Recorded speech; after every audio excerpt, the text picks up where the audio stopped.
Always welcome साथियों, digital class हमेशा आपके साथ। इंजीनियर और अपनी थ्योरी ऑफ मशीन सीरीज चल रही है। जो भी कंटेंट अब तक आपने पढ़ा है और आगे इस वीडियो में पढ़ने वाले हैं, सारा कंटेंट आपको पीडीएफ फॉर्मेट में अवेलेबल है। जिस तरह से मैकेनिकल इंजीनियरिंग जनरल नॉलेज की सीरीज कंप्लीट अवेलेबल है, इन नोट्सों का इस्तेमाल आप SSC, RRB, state, JEE, GATE, BTech, MI के एग्जामिनेशन के लिए कर सकते हैं। इससे पिछली वीडियोज़ में हमने फ्लाई व्हील क्या होता है, किस प्रकार से काम करता है, क्यों इसकी आवश्यकता होती है, क्यों ये ज़िंदगी में आकर लोगों की हलचल मचा देता है, तो ये सब डिटेल में जान लिया था। और मेन टॉर्क भी किस प्रकार से काल्पनिक दुनिया से बाहर आ जाता है वास्तविकता में, या कहें काल्पनिक होते हुए भी वास्तविक दुनिया में अपनी छाप छोड़ता है। तो ये सब डिटेल में हमने जान लिया था। अब आते हैं साथियों लोड या रजिस्टिंग टॉर्क की तरफ। लोड किस प्रकार से आप बोलेंगे, किस प्रकार से रजिस्टिंग टॉर्क होता है, ये सब जानने वाले हैं। और फ्लाई व्हील की आवश्यकता क्यों पड़ती है, कहीं ना कहीं इस क्वेश्चन की भी हम तलाश करने वाले हैं यहाँ पर। तो अब आते हैं साथियों, शुरुआत करते हैं। जैसा कि हमने पिछली वीडियोज में देखा था, इस प्रकार से टॉर्क और थीटा के मध्य में डायग्राम बनाते हैं। तो ये अपना single cylinder double acting steam engine के लिए टॉर्क किस प्रकार से उसमें डेवलप होता है, उसके लिए ये कर्व डायग्राम ड्रॉ किया जाता है। लेकिन हमें यहाँ पर टॉर्क की आवश्यकता है, जो ये आपने देखा है लोड, इतनी टॉर्क की आवश्यकता है आपको, जबकि आपका डेवलप इस प्रकार से हो रहा है टॉर्क। लेकिन आपको एक कांस्टेंट टॉर्क की आवश्यकता है, जो लोड आप लेना चाहते हैं, सिस्टम से काम करवाना चाहते हैं, इसे आप लोड कहेंगे। या मीन टॉर्क जिस प्रकार से हम निकालते हैं, वो एक इस प्रकार से कांस्टेंट बना हुआ है। तो क्या ये सिस्टम चला पाएगा इसको? आपका आंसर होना चाहिए नहीं। यहाँ पर आपको स्टार्टिंग में देखेंगे तो टॉर्क कितनी आवश्यकता है, जबकि आपके पास टॉर्क है नहीं। यहाँ पर भी आपको टॉर्क की आवश्यकता है, धीरे धीरे टॉर्क आपका प्रोड्यूस होने लगा है। यहाँ तक आप टॉर्क दे ही नहीं पा रहे हैं तो आपका सिस्टम चलेगा ही नहीं। लेकिन इस पॉइंट पर आकर जितना टॉर्क आप डेवलप कर रहे हैं, उतनी रिक्वायरमेंट है, इतना टॉर्क हो जाता है, तो यहाँ पर सिस्टम आपका काम करना स्टार्ट कर देगा। उसके बाद यहाँ पर एक्स्ट्रा टॉर्क इसमें प्रोड्यूस होने लगेगा, जितना चाहिए उससे अधिक आपको टॉर्क मिलता जा रहा है। तो यहाँ पर सिस्टम आपका काम करता रहेगा। लेकिन यहाँ तक आप सिस्टम ले आते हैं, उसके बाद ये टॉर्क कम होने लगता है, रजिस्टिंग टॉर्क अधिक होगा, तो फिर से आपका सिस्टम काम नहीं कर पाएगा। क्योंकि स्टीम इंजन को आप इस प्रकार से डायग्राम शो हो रहा है, पावर डेवलप हो रही है, इस प्रकार से स्ट्रेट लाइन में पावर आप डेवलप नहीं करा सकते, क्योंकि उसका हम मैकेनिज्म जानते हैं, उसकी वर्किंग जानते हैं, किस प्रकार से स्टीम आती है और किस प्रकार से स्टीम पिस्टन को आगे पीछे करती है। यहाँ आपने स्टीम इंजन जोड़ दिया है कनेक्टिंग रोड से, ये शाफ्ट जोड़ दिया है, ये रोटेशन करेगा। अब इस शाफ्ट से आपने कुछ लोड जोड़ दिया है, इसमें हो सकता है आपने जनरेटर जोड़ दिया है, हो सकता है आपने कोई पंप जोड़ दिया है, जो पानी फेंकने के लिए सेंट्रीफ्यूगल पंप है। इस प्रकार का लोड है जो कांस्टेंट रेजिस्टेंस इस पर बना रहा है, कांस्टेंट रेजिस्टिंग टॉर्क जिसको बोलेंगे आप। जितना रिक्वायरमेंट आपको पड़ रही है वो रेजिस्ट कर रहा है, इसको चलने नहीं देगा, इसको चलेगा तो काम करके देगा। तो इसलिए जितना टॉर्क चाहिए वो रेजिस्टिंग टॉर्क है। लेकिन ये कंटिन्यू इतना टॉर्क डेवलप नहीं कर पा रहा है, कभी ज़्यादा कभी कम डेवलप कर रहा है। अब हमने देखा हमारे पास कहीं कहीं तो टॉर्क बहुत ज़्यादा डेवलप हो जा रहा है, कहीं कहीं माइनस में चला जा रहा है। तो ये सब काम कौन करा सकता है? ये सब है हमारा जादूगर फ्लाई व्हील। फ्लाई व्हील इसमें यदि हम जोड़ देते हैं तो ये पावर इसमें स्टोर हो जाएगी, जो जो पॉजिटिव है नेगेटिव के लिए पावर फ्लाई व्हील से ले लेगा, तो हमारा सिस्टम काम करने लग जाएगा।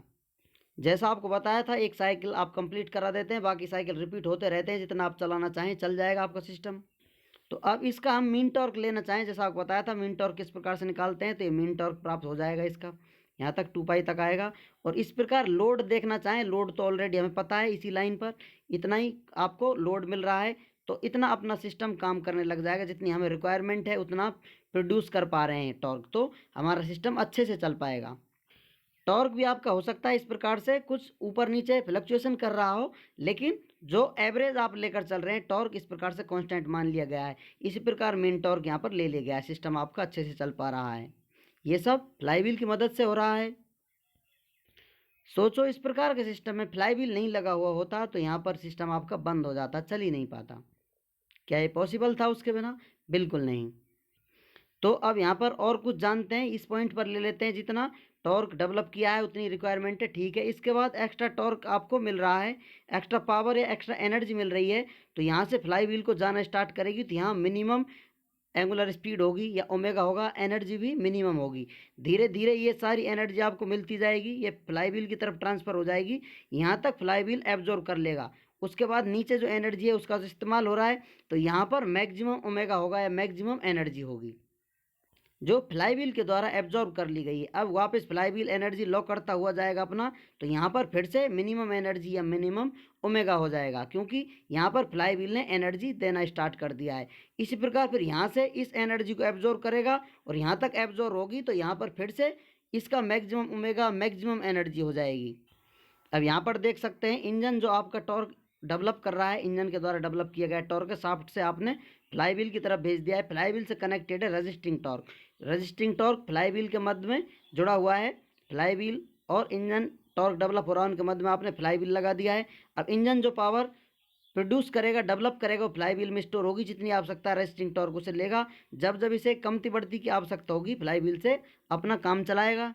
क्योंकि हम जानते हैं इंजन में झटके के साथ पावर मिलती है, और 2 स्ट्रोक इंजन है तो 2 स्ट्रोक में कंप्लीट पावर मिल जाती है। 4 स्ट्रोक इंजन है तो 4 स्ट्रोक में से 1 स्ट्रोक में पावर मिलती है, तो बाकी स्ट्रोक फ्लाईव्हील से काम चलाते रहते हैं। इसी प्रकार रजिस्टिंग टॉर्क इसी फ्लाईव्हील से काम चलाता रहता है। अब आपके दिमाग में आ रहा होगा किस प्रकार की एनर्जी फ्लाईव्हील में स्टोर होती है। तो काइनेटिक एनर्जी, जैसा आपने देखा है इस प्रकार से मोशन कर रही है कोई एनर्जी होती है। Potential energy, kinetic energy. Kinetic energy में linear kinetic energy, rotational kinetic energy. तो यहाँ पर रोटेशनल काइनेटिक एनर्जी इसमें स्टोर होने वाली है। अब काइनेटिक एनर्जी या रोटेशनल काइनेटिक एनर्जी को किस प्रकार से हम स्टोर करते हैं, उसका फॉर्मूला क्या होता है, हाफ आई ओमेगा स्क्वायर के बराबर होता है। यहाँ आई मोमेंट ऑफ इनर्शिया है, ओमेगा एंगुलर स्पीड होती है। इसे आप बोल सकते हैं काइनेटिक एनर्जी ऑफ फ्लाईव्हील, ये इसका फॉर्मूला होता है।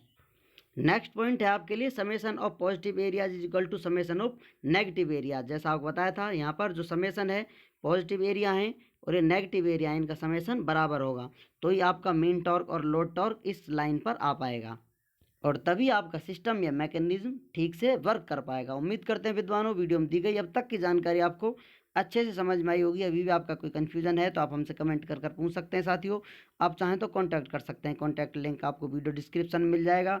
वीडियो को अंत तक देखने के लिए, चैनल को सपोर्ट करने के लिए आपका दिल की गहराइयों से बहुत बहुत धन्यवाद। मिलते हैं नेक्स्ट वीडियो में। जय हिंद, वंदे मातरम।